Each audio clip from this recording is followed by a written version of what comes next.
नुसत्या सुगंधाने खावीशी वाटणारी डाळ, पालक, मेथी टाकून मस्त असे चवदार वरण आपण इथे आज पाहणार आहोत. एकदम झटपट होणारी ही रेसिपी आहे. जर तुम्हाला स्वयंपाक करायचा कंटाळा आला असेल किंवा एखादी काही पण अशी साधीसुधी तुम्हाला डिश करायची असेल, तर हे वरण एकदम उत्तम आहे. अशी डाळ अशी डाळ, पालक, मेथी टाकून केलेली हे वरण किंवा ही आमटी तुम्ही एकदा तरी करून पहा. तर ही रेसिपी तुम्हाला खूप आवडेल. तर ही रेसिपी तुम्ही शेवटपर्यंत नक्की पहा. तर चला मग रेसिपीला लगेच सुरुवात करूया.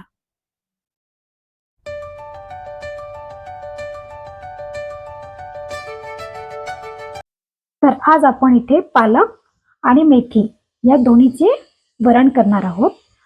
तुम्ही आजपर्यंत कधी हे दोन्ही मिक्स वरण कधी खाल्ले नसेल. हे एक खूप छान प्रकारचं टेस्टी येणारे वरण आहे. तर आज आपण इथे पालक घेतलेली आहे, अर्धी जुडी पालक आणि अर्धी जुडी मेथी. आणि याच्यामध्ये मी 2 प्रकारचे डाळी टाकणार आहे. इथे कुकरमध्ये 1 कप मी इथे तूर डाळ घेतलेली आहे आणि अर्धा कप इथे मी मुगाची डाळ घेतली. हे दोन्ही डाळी आपल्याला आधी स्वच्छ पाण्याने धुवून घ्यायचे आणि 10 मिनिटासाठी पाण्यात ठेवायचे. आणि इथे आपण पालक आणि मेथी दोन्ही स्वच्छ धुवून घेतली आहे आणि एका चाळणीमध्ये ठेवून पाणी निथळण्यासाठी आपण इथे ठेवलो आहोत. तोपर्यंत आपली डाळ पण छान भिजते. याला आपण बारीक कट करून घेणार आहोत. पालक आणि मेथीला कट करून आपल्याला डाळीमध्ये टाकायची आहे. जर तुम्ही असेच टाकलात तर ते मोठी मोठी राहते पालक आणि तोंडामध्ये येते आणि एकदम छान शिजत नाही. पालक मोठीच राहते लांब आणि खायला पण ते बरोबर वाटत नाही. त्यासाठी कट करून टाकायची. तर इथे मी डाळ स्वच्छ धुवून घेतले आणि त्याच्यामध्ये आपण 1.5 कप इथे मी डाळ घेतले, तर 3 कप याच्यामध्ये पाणी टाकले. आता त्यानंतर आपण याच्यामध्ये अर्धा टीस्पून इथे हळदी पावडर टाकूयात. 1 टीस्पून इथे जिरा टाकायचं आहे आपल्याला. 7 ते 8 लसूणची कळ्या. त्यानंतर आपण इथे हिरवी मिरची कट करून टाकणार आहोत. जर तुम्हाला याच्यामध्ये पेस्ट टाकायचं असेल ते पण तुम्ही टाकू शकता. तर इथे मी कट करून टाकले आहे. त्यानंतर याच्यामध्ये आपण टाकायचा आहे कढीपत्ता. त्यानंतर इथे मी टाकते 1 मोठा चमचा भरून तेल. हे खूप सोपं वरण आहे. तुम्ही एकदा नक्की जरूर ट्राय करून पहा. त्यानंतर आपण इथे चिरलेली पालक आणि मेथीची भाजी टाकणार आहोत. आणि यानंतर आपण याचे 4 ते 5 शिट्ट्या करून घेणार आहोत.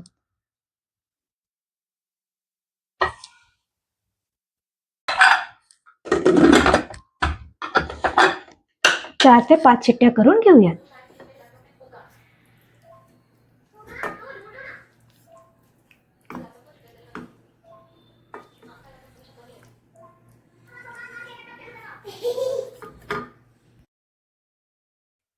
तर इथे आपली डाळ छान प्रकारे शिजलेली आहे. तुम्ही इथे पाहू शकता. इथे डाळ, मेथी, पालक हे एकदम परफेक्ट प्रमाणात इथे शिजलेले आहे. तर इथे मी सर्व डाळ रवीने मिक्स करून घेतलेले आहे. छान याला अशा प्रकारे घोटून घ्यायचं आहे. व आता आपण याच्यामध्ये 1 टीस्पून इथे आपण मीठ टाकायचं आहे आणि परत एकदा कालून घ्यायचं आहे. त्यानंतर आपण याच्यामध्ये पाणी टाकूयात. 1 ग्लास मी इथे पाणी टाकणार आहे. हे वरण जास्त पण पातळ नसते, मीडियम ठेवायचं आहे आपल्याला.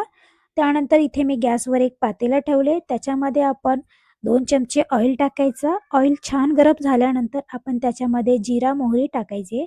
हे छान फुलल्यानंतर आपण त्याच्यामध्ये लसूणची 7 ते 8 कळी घ्यायची आणि त्याला थोडासा मोठा मोठा कुटून घ्यायचा आणि तो टाकून त्यानंतर त्याच्यामध्ये आपण बेडगी मिरची टाकायची 1, सुकी लाल मिरची. त्यानंतर कडक आपण इथे फोडणी देणार आहोत. गॅस थोडा मोठा ठेवायचा आणि लसूण छान गोल्डन झाल्यानंतर आपण याच्यामध्ये हे वरण टाकायचे. आपल्याला इथे खूप कडक फोडणी द्यायची आहे, जेणेकरून जो लसूण आहे तो या वरणामध्ये लसूणचा फ्लेवर उतरला पाहिजे. अशा प्रकारे आपल्याला कडक फोडणी इथे द्यायची आहे. त्यासाठी आपण इथे गॅस मोठा ठेवायचा व आता याला छान उकळी येऊ देऊपर्यंत आपण हा गॅसचा फ्लेम मोठाच ठेवायचा. तर तुम्ही इथे पाहू शकता आपल्या वरणाला खूप छान प्रकारे उकळी आलेली आहे. तुम्ही याला पालक मेथीची वरण किंवा पालक मेथीची आमटी देखील म्हणू शकता. तर हे पहा, आपले इथे आता आपण सर्व करणार आहोत. आपले दाल पालक आणि मेथीचे वरण म्हणजेच आपली आमटी इथे बनून तयार आहे. तर अगदी लहानापासून ते मोठ्यापर्यंत आवडीने खातील अशी ही डाळ पालक मेथीचे वरण तयार झालेले आहे. व हे वरण तुम्ही मस्त गरमागरम चपाती, भाकरी, फुलके किंवा गरमागरम भातासोबत देखील सर्व करू शकता. अगदी परफेक्ट लागते व त्याच्यासोबत कांदा, काकडी असे काही सलाड जर तुम्ही खायला दिलात तर खूप छान लागते. बरं, ही रेसिपी तुम्हाला आवडली असेल तर एक लाईक नक्की करा. जास्तीत जास्त शेअर करा. तुम्हाला माझे आधीचे पण सर्व भाज्या आवडलेल्या आहेत. जर तुम्हाला नंतर आणखीन काही नवीन रेसिपीज पाहिजे असतील, कोणत्या भाज्या पाहिजे असतील, तर मला कमेंट्समध्ये नक्की सांगा. व सबस्क्राईब करायला अजिबात विसरू नका. तोपर्यंत मी पुन्हा भेटते अशाच एका नवीन रेसिपीसोबत.